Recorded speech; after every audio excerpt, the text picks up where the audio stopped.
Buenas noches, bienvenidos al segmento de análisis y entrevistas de las 8:45. Es lunes por la noche, junto a Carmina Valdizán vamos a conducir. Carmina, buenas noches, gusto en saludarla. Igualmente, Mariano, muy buenas noches. ¿Lista para los dos temas de hoy? Así es, muy buenos temas, creo que es... ¿Los anunciamos? Anunciámoslos, por favor. En el primer análisis vamos a repasar los resultados de las elecciones parlamentarias, de gobiernos y también de presidencias municipales en México. Vamos a analizar con un analista desde México estos resultados que significan en el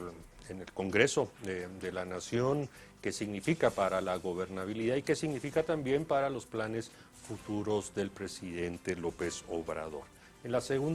segundo análisis vamos a abordar los resultados que se obtuvieron después de la visita de la vicepresidenta de los Estados Unidos de América,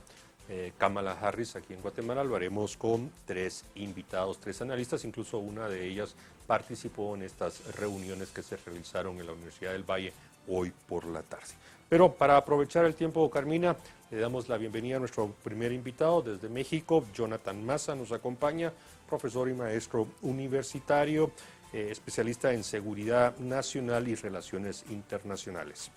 Jonathan Maza, buenas noches, gracias por atender la invitación de Canal Antigua desde Guatemala. Muchas gracias a todo el auditorio de Canal Antigua, Mariano, Carmina y a la producción. Bienvenido, y a todo el público noches. que nos escucha. Gracias. Bien, arranquemos con un análisis general. Entendemos ya esa mayoría absoluta, calificada que tenía el presidente o los partidos que conforman Morena, que apoyan al presidente López Obrador, ya no da. Hay una mayoría, pero ya no le permite ciertas cosas. Una derrota fuerte en Ciudad de México, logra 10 gobernaciones a nivel de presidencias municipales, pero son tantas que ahí sí no me atrevería qué fue lo que sucedió. Pero, Jonathan, por favor, su análisis. Claro, muchísimas gracias. Pues bueno, básicamente lo que nos encontramos fue con una elección a nivel nacional histórica, en la que hay que recordar que México, que es finalmente una federación de estados,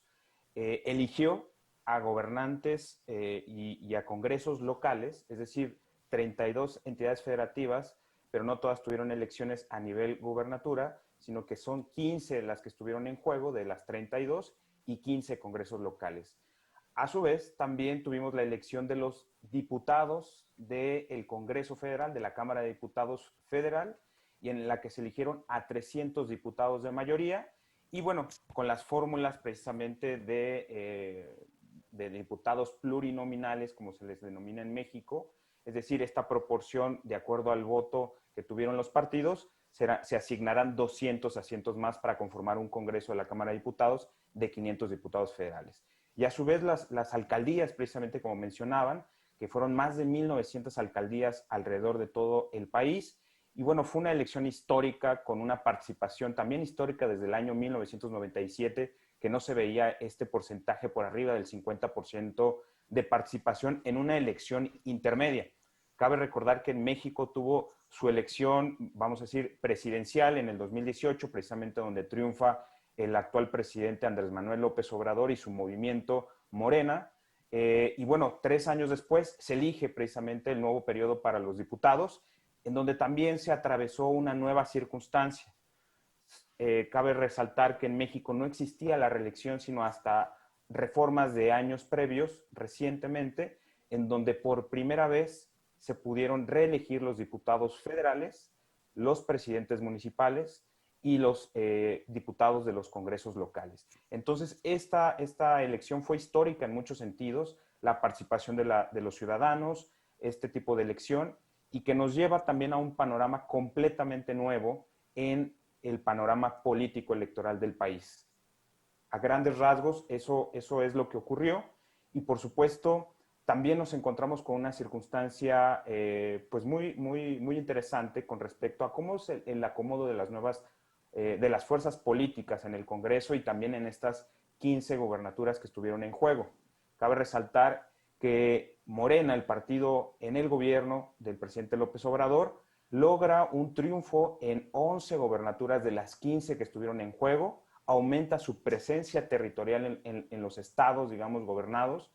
y en el Congreso se equilibran un poco más las cosas, debido a que no tiene la mayoría calificada, como se mencionaba, es decir, las 2/3 de la Cámara de Diputados, ni siquiera con los aliados, pero sin lugar a dudas tampoco fue una derrota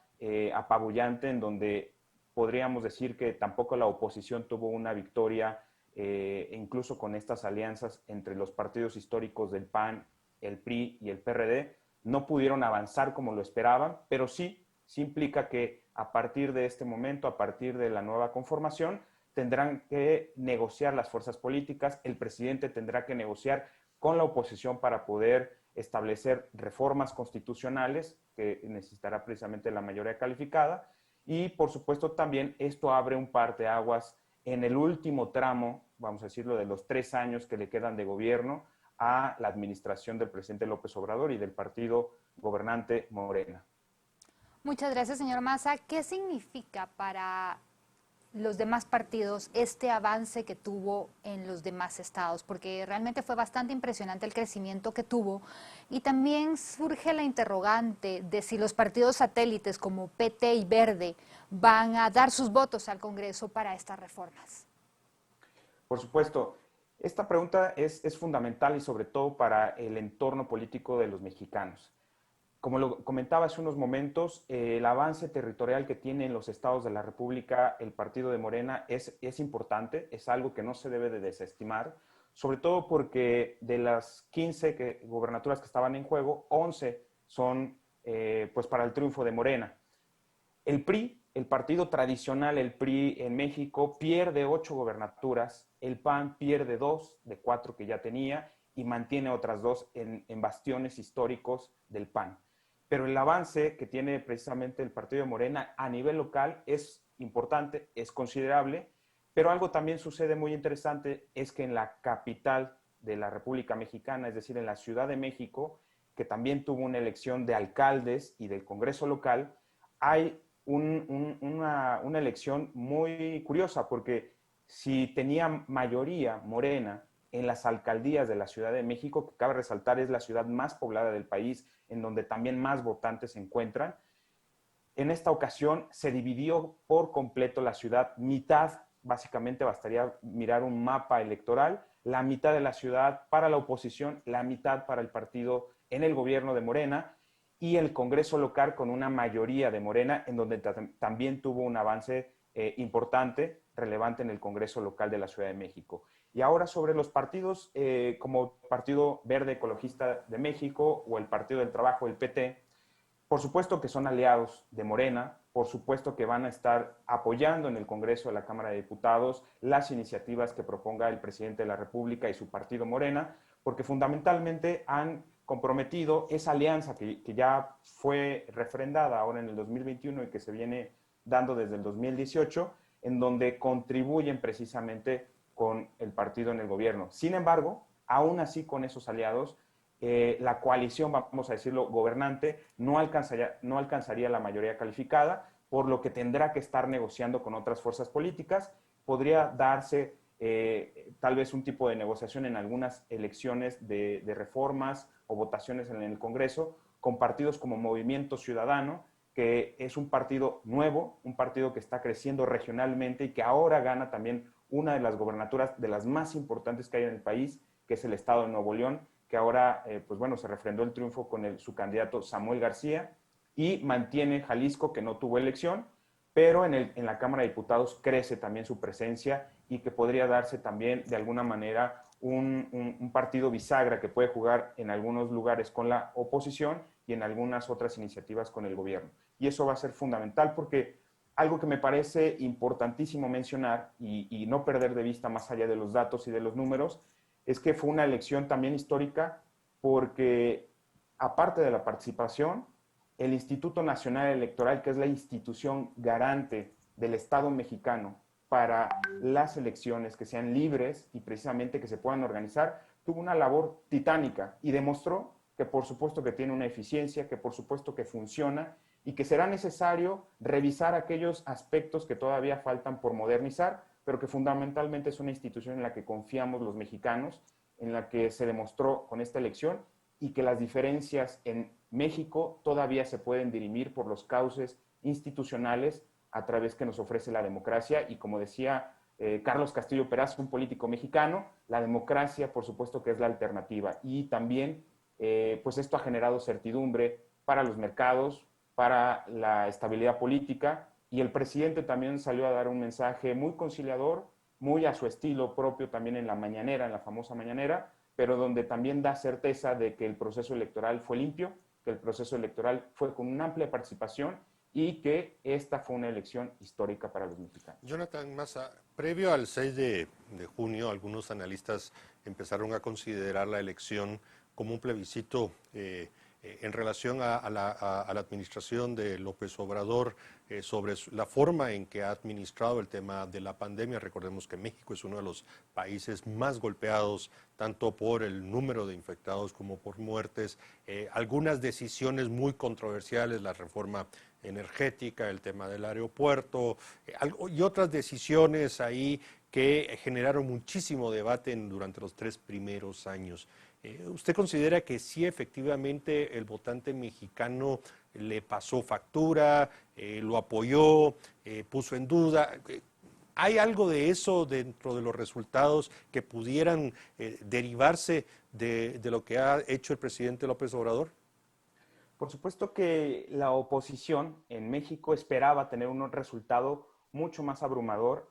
precisamente por todos estos elementos que acaba de mencionar sobre la administración que pudo haber tenido el gobierno de López Obrador sobre la pandemia, quizás el desgaste político natural que tiene un gobierno a la mitad de su periodo. Sin embargo, desde mi punto de vista, en un análisis objetivo con los datos que nos arrojan los resultados preliminares que el Instituto Nacional Electoral nos ofrece a los mexicanos, pareciera que los resultados, si bien no hablan de una abrumadora mayoría como lo pudo haber tenido en el año 2018 Morena, no se representa una pérdida muy grande para el partido en el gobierno y para López Obrador. De hecho, también, si nos vamos al ámbito de lo local, a las elecciones dentro de cada uno de los estados que tuvieron elecciones locales, Morena mantiene los 18 congresos locales que ya tenía desde el 2020, los mantiene en esta elección del 2021. Y en la Cámara de Diputados, la proporción que antes tenía alrededor del 39% que tuvo en el 2018, hoy se queda con 35% de la elección en la Cámara de Diputados Federal. Por lo tanto, estamos hablando también que no hay una diferencia abrumadora, que tal vez este castigo o voto de castigo no es como tal. Por ejemplo, los partidos opositores del PAN y del PRI quedan básicamente en la misma proporción de votos que en el 2018, el PAN más o menos 17, 18, 19%, el PRI del 17 al 18%, y sin embargo, esta situación también nos indica que la coalición opositora del PRI y el PAN, histórica, porque estos dos partidos fueron antagónicos mucho tiempo en México, tampoco ofrece los resultados esperados o ideales que esperaba la alianza opositora. Entonces, creo que se mantiene en un escenario mucho más de que tendrán que negociar, precisamente porque ahora no tiene mayoría calificada el gobierno, pero, sin embargo, las fuerzas políticas se mantienen casi estables, casi idénticas a la fotografía que nos ofreció el año 2018.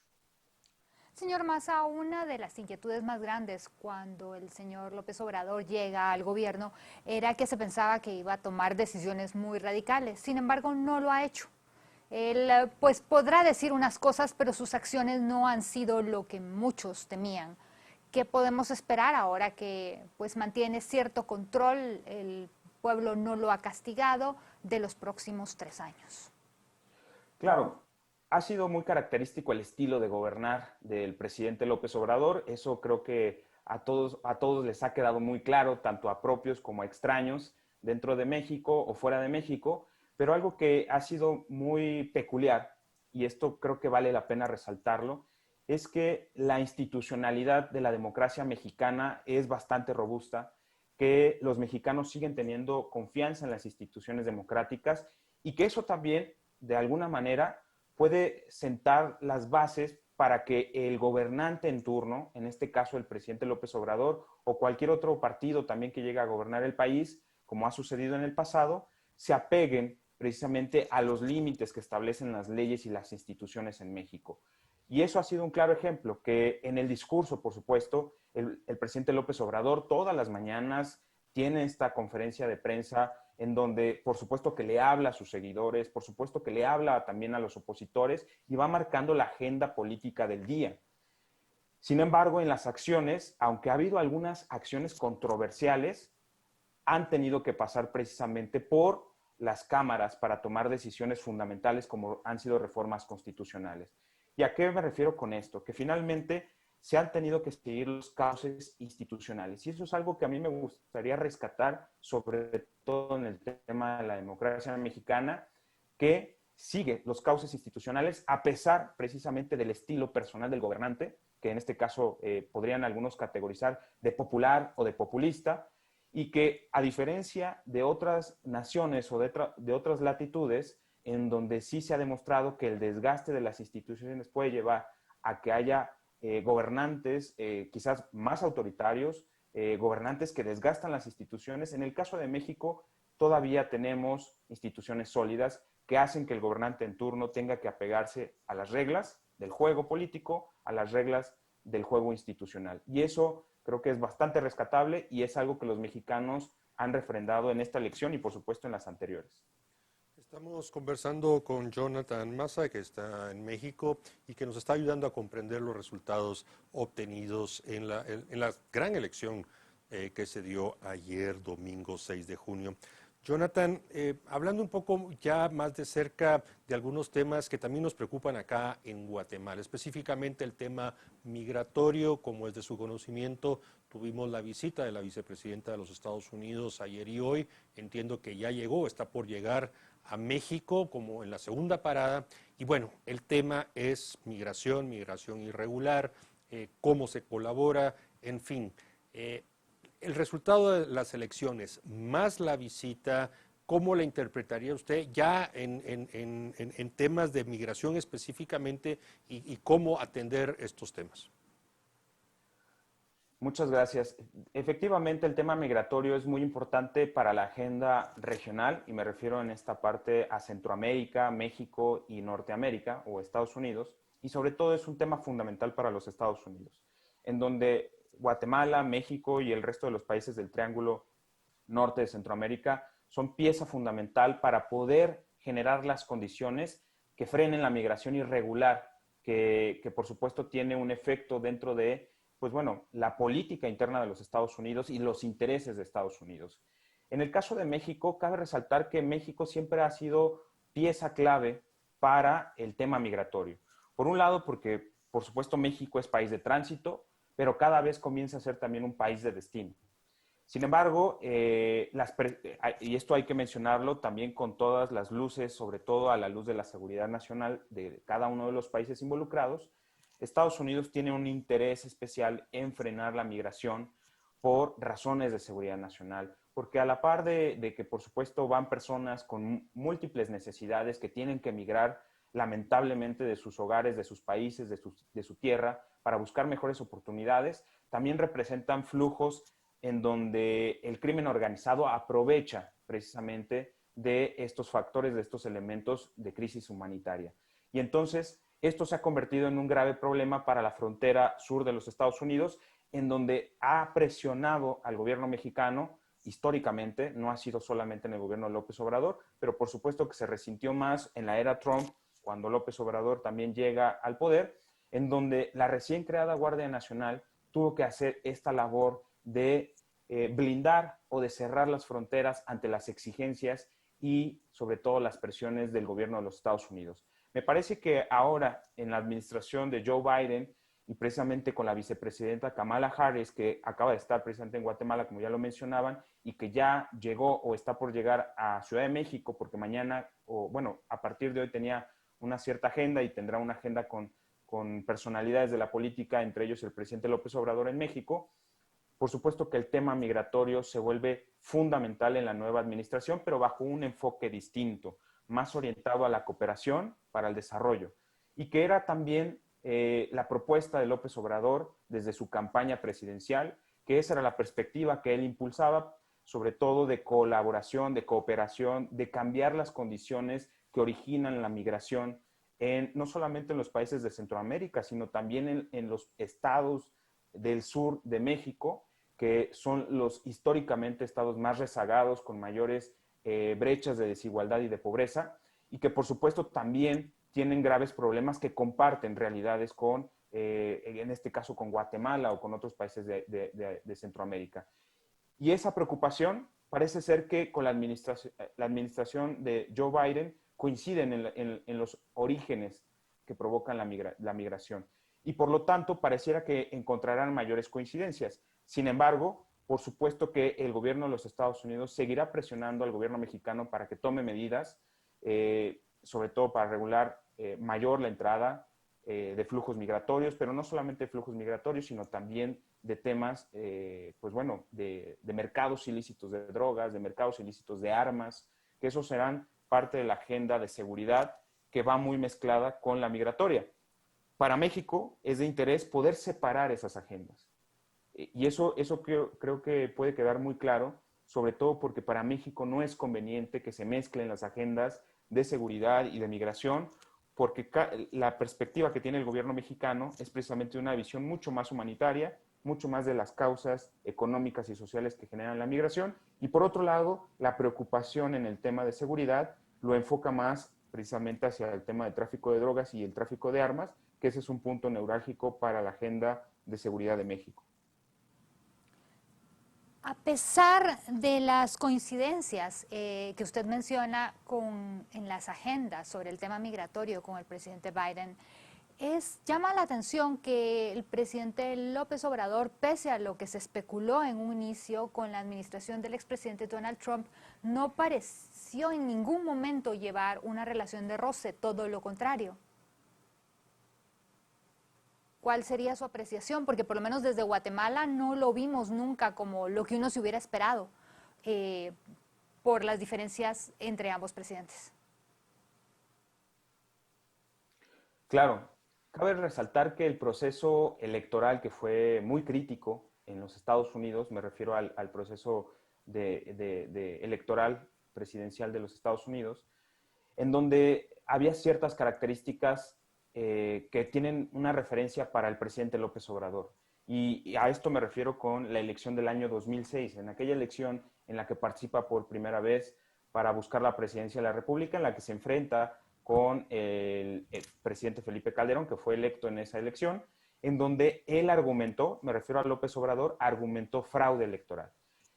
Entonces, en una narrativa propia de la historia del presidente López Obrador, para él, creo yo, desde su punto de vista, podría parecer incongruente pues establecer una relación tan inmediata cuando había la sospecha, al menos narrativamente en los Estados Unidos, y sobre todo instigada por el expresidente Donald Trump, de un fraude electoral. Entonces, esta reacción tardía o deliberadamente tardía por parte del gobierno de López Obrador para reconocer a Joe Biden, que se deriva de esta circunstancia en específico que les acabo de mencionar, pues bueno, sí generó un distanciamiento, un enfriamiento de las relaciones bilaterales en la parte política, en la parte diplomática, pero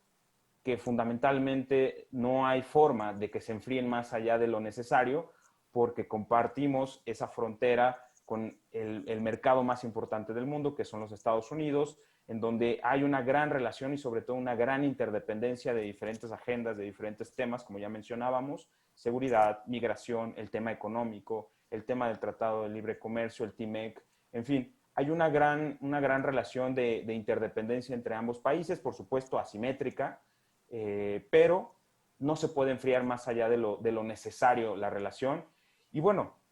ha habido desencuentros, la relación siempre bilateral entre México y Estados Unidos ha sido, creo que generalmente amistosa en las últimas décadas, pero siempre hay puntos de inflexión, puntos de fricción, y que con los estilos tan diferentes de gobernar, de ser de ambos presidentes, de Joe Biden, de López Obrador, existen también diferencias en los estilos de comunicación, en las agendas, por supuesto puede haber coincidencias, pero ha habido claras fricciones que han puesto a veces un poco frías las relaciones diplomáticas y que pueden afectar de manera práctica precisamente en las medidas que puedan tomar conjuntamente para atender los diferentes problemas como el migratorio. Jonathan Massa, aprovechando los últimos 2 minutos que nos quedan de tiempo para esta entrevista, después de los resultados de ayer, ¿qué podemos esperar de los próximos 3 años del gobierno del presidente López Obrador? Algunos temas que pudieran considerarse que van a ocupar la agenda política, económica, financiera de México, evidentemente también la migratoria, y eso se lo pregunto por pues, el interés propio que también tenemos los guatemaltecos. Claro, pues yo creo que el reto que tiene principalmente la administración de López Obrador es la recuperación económica después de la pandemia. Bueno, todavía está en la estrategia de vacunación implementándose, que ha sido de alguna manera cada vez más acelerada, pero todavía no termina y tiene un reto fundamental por terminar el programa de vacunación, lograr la vacunación masiva también de los mexicanos, porque es el primer paso a la recuperación económica. Fundamentalmente, este reto de reactivar la economía en su totalidad será un punto clave para continuar con los planes que tiene para los últimos 3 años de gobierno que tiene, porque también se va a enfrentar el próximo año a este referéndum que él le llama revocatorio de mandato, es decir, en donde se va a consultar, que en realidad es una consulta a la ciudadanía en una elección, si se continúa o no continúa el gobierno de López Obrador. Entonces, eso también va a ser un escenario que puede traer tensiones políticas, por supuesto, entre la oposición y el partido en el gobierno de Morena, y también las negociaciones que él quiera pasar para el último tramo de su sexenio, de su gobierno, en las reformas constitucionales que él ha dicho que son necesarias todavía, que faltan todavía por cambiar cosas que él quisiera, pero que yo creo que en estos 3 años, con un Congreso mucho más equilibrado, tendrá que hacer concesiones con la oposición y, por supuesto, la oposición también, para avanzar en su agenda, tendrá que hacer concesiones con el gobierno. Entonces, creo que vamos a ver un panorama político, seguirá siendo polarizado, seguirá siendo de mucho debate entre oposición y gobierno, pero las condiciones los obligan a sentarse a negociar para que transiten las agendas y tratar de conciliar intereses. Y en el ámbito económico, por supuesto que tendrá que esa prioridad y que él está apostando, el gobierno de López Obrador, a los proyectos de infraestructura que ha lanzado, como el Tren Maya en la frontera sur, que él considera fundamental para la reactivación económica del sur de México y que tendrá también, por supuesto, un impacto en los países fronterizos en Centroamérica. Y por otro lado, el aeropuerto Felipe Ángeles, este magno proyecto que también ha encabezado la construcción a través de las Fuerzas Armadas, a través de la participación de la Secretaría de la Defensa Nacional, así como otros proyectos de infraestructura que, pues bueno, también sirven para reactivar la economía. Entonces, él está apostando precisamente a estas acciones de gobierno, al sector energético, que también ha sido fundamental desde sus propuestas de campaña como candidato y ahora como presidente de la República, pero efectivamente con un Congreso mucho más equilibrado tendrá que ir haciendo negociaciones y concesiones y la oposición también para avanzar en su agenda tendrá que hacer negociaciones y concesiones con el presidente López Obrador y su partido Morena en el Congreso. Bien, estaremos pendientes, atentos a lo que sucede en los próximos 3 años. Agradecemos mucho a Jonathan Massa, profesor y analista desde México. Muchas gracias. Muchísimas gracias. Buenas noches. Gracias, buenas noches. Bien, Carmina, vamos a hacer un breve corte y después del mismo vamos a abordar ya los resultados que se obtuvieron y que ya están empezando a ser analizados acá en Guatemala de la visita de, yo diría, 24 horas, tal vez menos de 24 horas, de la vicepresidenta Kamala Harris acá a Guatemala. Los esperamos, tendremos 3 analistas para esto.